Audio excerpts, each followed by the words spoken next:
Junior విద్యార్థిపై senior విద్యార్థులు ర్యాగింగ్తో పాటు దాడి నేపథ్యంలో కాకతీయ వైద్య కళాశాలలో యాంటీ ర్యాగింగ్ కమిటీ సమావేశమైంది. దాదాపు 6 గంటల పాటు యాంటీ ర్యాగింగ్ సభ్యులు సుదీర్ఘంగా విచారించారు.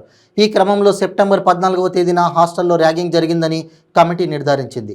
జూనియర్ విద్యార్థిపై ర్యాగింగ్కి పాల్పడిన 7 సీనియర్ విద్యార్థులపై చర్యలు తీసుకున్నారు.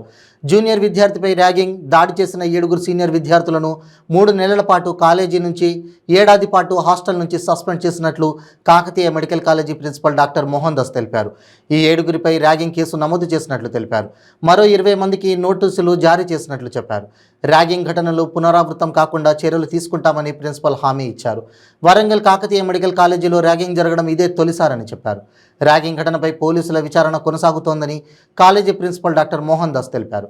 ఇప్పటికే ర్యాగింగ్కు పాల్పడిన 7 సీనియర్ విద్యార్థులపై మట్వాడ పోలీస్ స్టేషన్లో ఎఫ్ఐఆర్ నమోదైందని తెలిపారు.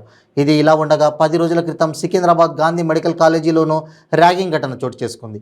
ఈ కేసులో ర్యాగింగ్కు పాల్పడిన 10 మంది ఎంబీబీఎస్ విద్యార్థులపై ఏడాది పాటు సస్పెండ్ చేశారు.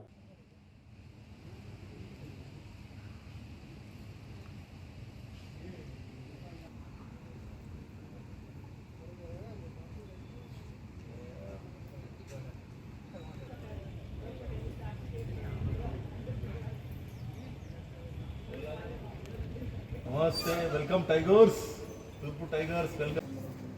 చూడవచ్చు ర్యాగింగ్ కమిటీలో సమావేశంలో నిర్ధారించినటువంటి ఘటన ధృవీకరించిన తర్వాత అసలు దానికి ర్యాగింగే కారణమా లేదంటే వారిపైన దాడి చేసినటువంటి సీనియర్ విద్యార్థులతో వారిపైన చర్య తీసుకునేటువంటి అవకాశం అయితే ఉంటుందని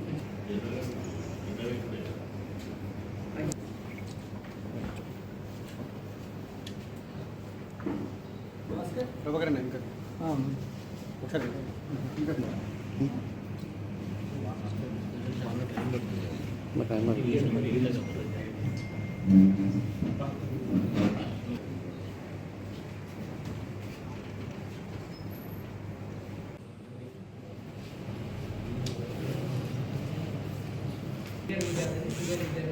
ర్యాగింగ్ చేశారు, అతనిపైన దాడి చేశారని కాలేజీలో ఏం జరిగింది, ఇలాంటి వార్తలు రావడానికి ఎక్కువ తరచు ఇలాంటి వార్తలు కేవీసీలో వస్తున్నాయనేటువంటి కళాశాల వస్తున్నటువంటి అసలు ఏం జరిగింది, ఇది ర్యాగింగ్ అంటున్నారు, ఏమైనా నిర్ధారణ ఉంచారు?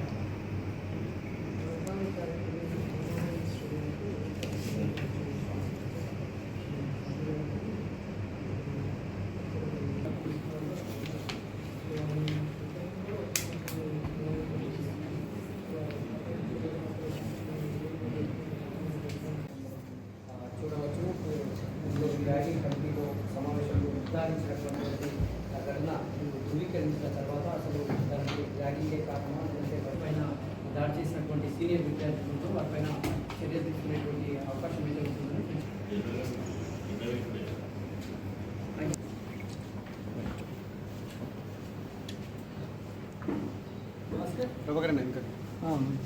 ఒకసారి